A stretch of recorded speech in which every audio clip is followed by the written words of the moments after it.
नमस्कार दोस्तों, welcome back to my channel. Friends, मैं आप सबका अपने चैनल स्टॉक्स फॉर लाइफ में बहुत स्वागत करता हूं। Welcome to STFL family. DF family को सब पता है कि शाम को हमारी एक स्टॉक फटाफट सीरीज आती है जहां पे हम बहुत सारे स्टॉक को डिस्कस करते हैं। लेकिन चूंकि आज मार्केट क्लोज था तो गाइस हमें 7 से 8 स्टॉक के बारे में ही चर्चा करना है और दोस्तों उसको डिटेल में समझना है कि हमें क्या बेस्ट बाइंग लेवल निकल के आ रहा है या फिर करना क्या है, क्या प्रॉफिट बुक कर ले, क्योंकि आने वाले हैं Q4 के नंबर्स। तो गाइस मैंने कुछ फार्मा सेक्टर को भी सिलेक्ट किया है और कुछ कंजम्पशन को भी किया है और कुछ केमिकल को भी किया है जहाँ पे आपको फ़ायदा होगा। तो वीडियो के एंड तक बने रहे, जहाँ दोस्तों आपको सीखने को बहुत कुछ मिलेगा और खासकर साइकोलॉजी सीखने में बहुत हेल्प होगी। अगर आप देखें दोस्तों तो आज के दिन मैंने 3 वीडियो बना दी है, 3-4 वीडियो अपलोड कर दी है, जहाँ पे ट्राइडेंट में दोस्तों बहुत ही अच्छी न्यूज़ आ रही है। 14 रुपीज़ की स्टॉक आपको पता ही है और हमें धमाकेदार न्यूज़ देखने को मिल रही है।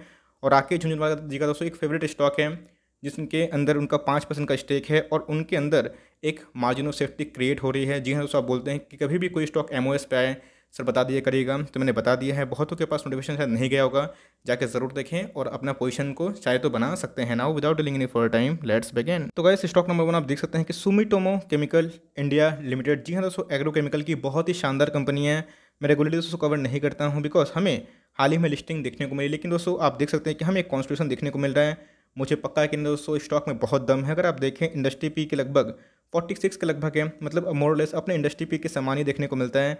अगर आप देखें तो स्टॉक की क्वालिटी में कोई भी कमी नहीं है, एक रेंज बाउंड है, लेकिन उससे जो भागेगा आपको सेम वही पैटर्न देखने को मिलेगा जो आपको प्रिंस पाइप में और भी अच्छे अच्छे स्टॉक्स में देखने को मिला था। तो आपके पास से पेशेंसली होल्ड करें। बहुत ही शानदार कंपनी है। जनरली मैं इसको कवर करता नहीं हूँ, लेकिन हाँ आपने लिया है तो बहुत ही शानदार कंपनी लिया है। दोस्तों पीआई इंडस्ट्रीज़ पे आपकी नज़र होनी चाहिए अगर आपको कोई एग्रो केमिकल स्टॉक चाहिए। लेकिन सुमिटोमो दोस्तों अपने आप में ही बहुत ही अच्छे पेरेंट्स देखने को मिलते हैं, फॉरेन पेरेंट्स, और अपने आप में ही बहुत शानदार कंपनी है। आपके पास है hold and continue, long term में ज़रूर ब्रेकआउट देगा और दोस्तों जब ब्रेकआउट देगा तो बहुत तगड़ा होगा और आपका पेशेंस जरूर रिवॉर्ड करेगा। तो बहुत लोग पूछते हैं तो मैं बता दिया। जी हाँ दोस्तों, बाइंग भी कर सकते हैं चाहे तो, अगर आपको कंपनी पसंद है तो गैस मैं बहुत सारे कमेंट्स को देख रहा था कि सर एस्टल में आपका इतना एक्यूरेट कॉल कैसे लगा, कैसे दोस्तों, मतलब आपने पूछा था कि सर बताइए अपनी साइकोलॉजी कि एस्टल में आपने क्यों प्रॉफिट बुक किया, क्योंकि आप लॉन्ग टर्म निवेश करते हैं। दोस्तों सच बताऊं तो लॉन्ग टर्म निवेश में भी प्रॉफिट बुकिंग करना चाहिए। कुछ केसेस होते हैं बिकॉज देखिए लॉन्ग टर्म पोर्टफोलियो में कोई स्टॉक को जब मैं नेवर सेल की कैटेगरी में रखता हूँ, ये भी उसी नेवर सेल कैटेगरी का स्टॉक है। लेकिन दोस्तों मैं पूरा स्टॉक को नहीं निकाला, लॉजिक समझिएगा। मैंने थोड़ा स्टेक को कम किया, फिर स्टेक को बढ़ा दूंगा। और जो बोलता है कि लॉन्ग टर्म पोर्टफोलियो में भी प्रॉफिट बुक नहीं करना चाहिए, गाइस ये एक मिथ है, मैं बता दूं, क्योंकि बहुत सारे लोगों को आप फॉलो करते होंगे। तो जी हाँ, आप लॉन्ग टर्म में वेल्थ क्रिएट कर सकते हैं, लेकिन अगर आपको पता है कि एक डिप आने वाला है, एक अपॉर्चुनिटी मिल रही है, तो गाइस उसको मिस नहीं करना है। क्योंकि अगर आप देखें, मैं बताऊंगा कि मैंने क्यों ऐसा किया था। इधर पे हमें पहले इंडिकेशन मिल चुका था कि एक ब्रेकडाउन देखने को मिलेगा, गैप अप तो बहुत खुलते ही भाग रहा था बिकॉज बहुत सारे न्यूज़ हैं। और वैल्यूशन की बात की जाए तो 180 का पी पे है, तो गाइस ये कोई चांद का तो सौदा नहीं करता है कि 180-200 का पी पे चल जाएगा। ऑफकोर्स मार्केट ट्रेडर है, मेरा एस का टॉप पिक है, लेकिन प्राइस टू अर्निंग भी बहुत मैटर करता है। तो गाइस इधर पे वैल्यूशन बहुत ही महंगे हो चुके थे बिकॉज इधर पे बहुत न्यूज़ फैक्टर इन हो चुके थे। और मैंने बताया था कि मैंने पाइप को बेच के पाइप खरीदा है, मैंने स्टेक को कम किया था। और मैं ऐसा नहीं करता हूँ बिकॉज लॉन्ग टर्म इन्वेस्टर दोस्तों हमसे और आपसे सबसे बड़े होते हैं इंश्योरेंस कंपनी। और इंश्योरेंस कंपनी भी दोस्तों कभी कभी प्रॉफिट को बुक करते हैं, स्टेक कम करते हैं, बढ़ाते हैं। आपने देखा होगा कि बहुत सारे न्यूज़ में आपको देखने को मिल जाएगा। इसलिए लॉन्ग टर्म पोर्टफोलियो में भी अगर आपको बहुत ज़्यादा प्रॉफिट हो रहा है, जहां आपको लगता है कि आपका स्टॉक बबल टेरिटरी में जा चुका है, उधर पे थोड़ा सा स्टेक को बुक करना इंपॉर्टेंट होता है। फिर से बढ़ा दूंगा अगर मुझे सही लेवल मिले। अगर तो सही बताता हूँ, अगर फिर से मुझे डिप मिलता है 1350 जो मेरा अनुमान है, और मे भी शायद आ जाए, तो गाइस उधर पे जो मैंने प्रॉफिट को बुक किया था फिर से मैं खरीद लूँगा बिकॉज मेरे पास पूंजी है। और वो जो मैंने बुक किया था कहाँ पे लगाया था, तो ऐसे स्टॉक पे जो अंडर वैल्यूड है, मार्केट पेयर से सस्ता है, ग्रोइंग स्टेज में है और अभी सबकी नज़रों में आएगा। तो जी हाँ दोस्तों, प्रिंस पाइप में हमने कैसे 30 से 35% कमाए और इधर भी पैसा बचाया। तो यही साइकोलॉजी है और इसी साइकोलॉजी को यूज़ करके आप लॉन्ग टर्म में स्टॉक मार्केट में वेल्थ क्रिएट कर सकते हैं। वैसे नहीं बोल रहा हूँ कि भाई आप जाइए और लॉन्ग टर्म में प्रॉफिट बुक कर लीजिए। अगर आप मार्केट को ट्रैक करते हैं तो आपको खुद एक्सपीरियंस आ जाएगा। लेकिन हाँ, अगर आप मार्केट में इतना ट्रैक नहीं कर पाते हैं, टाइम नहीं दे पाते हैं, तो लॉन्ग टर्म रखिए। जैसे मार्केट में दोस्तों मैं टाइम दे पाता हूँ, हर दिन दोस्तों मैं 100 चार्ट पढ़ता हूँ, तो ऑफकोर्स मेरा कुछ ना कुछ तो नॉलेज होगा ही। तो इधर ही दोस्तों मैंने थोड़ा सा साइकोलॉजी लगा के प्रॉफिट को बुक किया था और मुझे लगता है कि एस्ट्रल फिर से एक डिप देगा, उधर पे दोस्तों मैं एकोमोडेशन करूंगा फॉर लॉन्ग टर्म। तो यही होता है।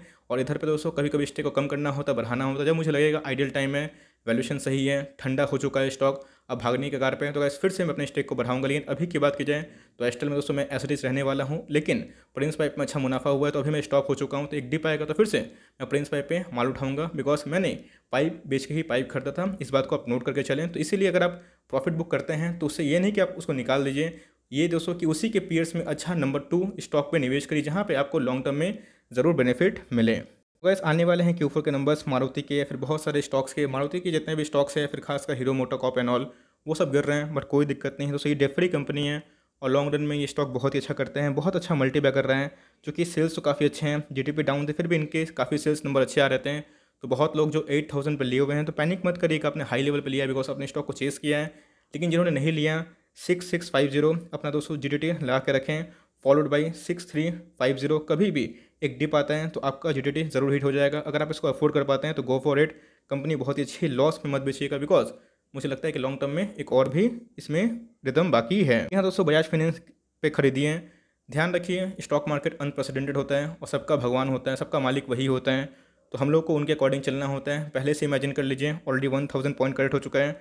वर्स्ट केस में 400 से 500 पॉइंट और गिर सकता है। तो हर एक रेंज में, हर एक 100 का 150 का गैप में दोस्तों इसको उठाइए। बिकॉज मुझे लगता है कि इधर से अगर 400 पॉइंट का भी करेक्ट होता है तो उधर पे आपको एमओएस मिलेगा। अगर ये 4000 मिल जाता है तो आपको सुपर एमओएस मिलेगा। Overall quality of the stock is very good. आपने देखा कि कितना बड़ा वेल्थ क्रिएटर रहा है। तो जिन्होंने फ्रेश बाइंग नहीं करी है उनके पास अच्छा खासा मौका है, आप चाहें तो बाइंग कर सकते हैं। बिकॉज अपने आप में ही आप देख सकते हैं कितने कंसिस्टेंट परफॉर्मेंस है। अगर आप देखें पिछले कुछ समय से थोड़ा सा ग्रोथ में हमें लैग देखने को मिल रहा है बिकॉज लॉकडाउन एंड ऑल। तो बहुत लोग कम फ्रिज खरीद रहे हैं, टीवी खरीद रहे हैं, सेल्स रिपोर्ट में देखता रहता हूँ। इसलिए दोस्तों हमें Q4 के नंबर्स के पहले एक प्रॉफिट बुकिंग देखने को मिल रही है। लेकिन लॉन्ग टर्म निवेशक इसको ग्रैब करें बिकॉज आने वाले 2-3 साल में इंडिया में बहुत तेज़ी से बूम आएगा और इसको बहुत बेनिफिट मिलेगा। तो ऐसे स्टॉक को डिप में खरीदिए, लॉन्ग टर्म में पैसा छाप सकते हैं। वैसे फाइजर एंड ऑल आपको पहले ही बताया था कि फाइजर में हमें एक बाइंग अपॉर्चुनिटी दिखाई पड़ रही है, जब ये 4200 के लगभग था। और आप देख सकते हैं कोविड केसेस में फिर से बढ़ोतरी देखने को मिल रही है। एस्ट्राजेनेका, फाइजर, सिप्ला, डॉक्टर लैल पैथलैब, बहुत ही अच्छी कंपनी, सनोफी है ना। तो इन सब पे बाइंग करके चलें, लिए हुए हैं तो आराम से मज़ा मारें। और सबसे इंपॉर्टेंट चीज़ है पैनिक मत करिएगा। आपने देखा कि एस्ट्राजेनेका की बात की जाए, फाइजर की बात की जाए, टूटा लेकिन बाउंस बैक ज़रूर किया। तो ऐसी कंपनी डेट फ्री होती है, साइज़ बड़ा होता है लेकिन बहुत ही क्वालिटी वाली कंपनी होती है। आपके पास है होल्ड एंड कंटिन्यू, बहुत ही क्वालिटी वाला स्टॉक है, कभी मिले आपको टिप में तो निवेश कर सकते हैं। लेकिन लिए हुए हैं तो माल दबा के बैठ सकते हैं। गैस असली खेला बाकी है। बात की जाए एचसीएल टेक में, बहुत ही बड़ा मल्टी बैग कर रहा है और दोस्तों इसको भी हमने ख़रीदा है लोअर लेवल से 1250। मुझे लगता है कि रिजल्ट के पहले या फिर बाद में मेरी प्रॉफिट बुकिंग हुई डजंट मैटर। मुझे लगता है 1250 ये आने वाले 3 महीने में ज़रूर हिट करेगा। आपके पास है hold and continue, a dip between 1030 and 1000 can be a buying zone. Current market price से बाई कर सकते हैं लेकिन एक डिप मिलता है 1000 के नीचे तो can be a good buying zone. Stock के परफॉर्मेंस के बारे में डिस्कस करूं तो आप देख सकते हैं कि बहुत बड़ा मल्टी बैग कर रहा है और ऐसा मल्टी बैग सबको नहीं मिलता है। आपके पास है होल्ड एंड कंटिन्यू कर सकते हैं। तो कैसे मैंने कमेंट पे देखा कि सर डिक्सन बहुत निकल गया है हाथ से। भाई कौन बोला डिक्सन निकल गया है? 4400 का स्टॉक है, 4400 में। ये नहीं बोला कि आज ही के आज ही खरीद लो, कल ही मंडी का मंडी को ही, लेकिन इसको ट्रैक करिए। अभी भी दोस्तों डिक्सन 800-900 रुपया डिस्काउंट में मिल रहा है और मेरे हिसाब से डिक्सन बहुत ही क्वालिटी स्टॉक है। और इनका जो जेवी हुआ है भारतीय इंटरप्राइजेस से अपने आप में ही बहुत हिस्टोरिकल है। इनके रेवेन्यू 800 करोड़ से 1000 करोड़ बढ़ जाएंगे आने वाले कुछ समय में। तो आपके पास है ये बहुत बड़ा वेल्थ क्रिएटर आगे भी रहेगा बिकॉज इसके अंदर इनफ पोटेंशियल है। और स्टॉक मार्केट में यही होता है जिसमें ग्रोथ होता है, रेवेन्यू बढ़ते हैं, प्रॉफिट बढ़ते हैं, आरओई बढ़ते हैं, डेट कम होता है वो बढ़ता है। तो जी हाँ, बहुत ही फोकस्ड कंपनी हो चुकी है।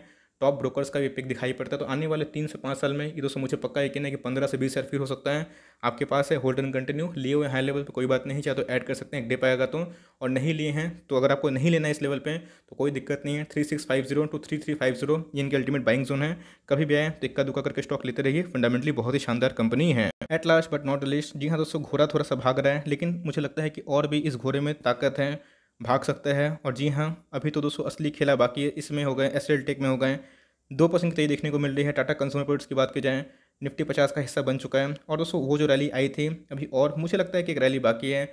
मुझे पक्का यकीन है कि आने वाले 3 से 6 महीने के अंदर ये आपको 800 प्लस का स्टॉक देखने को मिलेगा। और सब कुछ सही रहा, मोमेंटम फिर से गेन हुआ स्टॉक मार्केट में। केसेस थोड़ा सा रोक लगा, ब्रेक लगा, या फिर वैक्सीन के न्यूज़ अच्छा है, ग्लोबल मार्केट ड्राइव हुआ। तो जी हाँ दोस्तों, पैसा एफएमसीजी में 101 आएगा।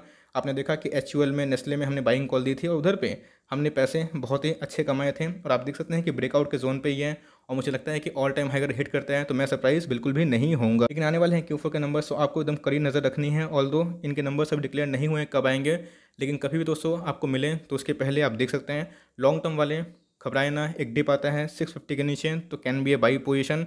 और मुझे लगता है कि अगर लॉन्ग टर्म होल्ड करते हैं तो टाटा कंज्यूमर प्रोडक्ट्स आपको एचयूएल से फास्ट रिटर्न बना के दे सकता है। लेकिन एचयूएल हो गए, नेस्ले हो गए, बहुत बड़ा मल्टी बैगर है, तो आपको उस पर ध्यान लगाना चाहिए। लेकिन नहीं लिए हुए हैं तो 1000 के नीचे FMCG का दोस्तों ये हो गए, मैरिको हो गए, डाबर हो गए, अच्छा लगता है। लेकिन मैरिको डाबर से भी मुझे इसमें ग्रोथ दिखाई पड़ता है, और आने वाले कल में ये और भी डाइवर्सिफाई करके अपने प्रोडक्ट्स को अपने शेयर प्राइस में रिफ्लेक्शन ला सकते हैं। सो फॉर टाइमिंग ये छोटी सी अपडेट थी स्टॉक फटाफट।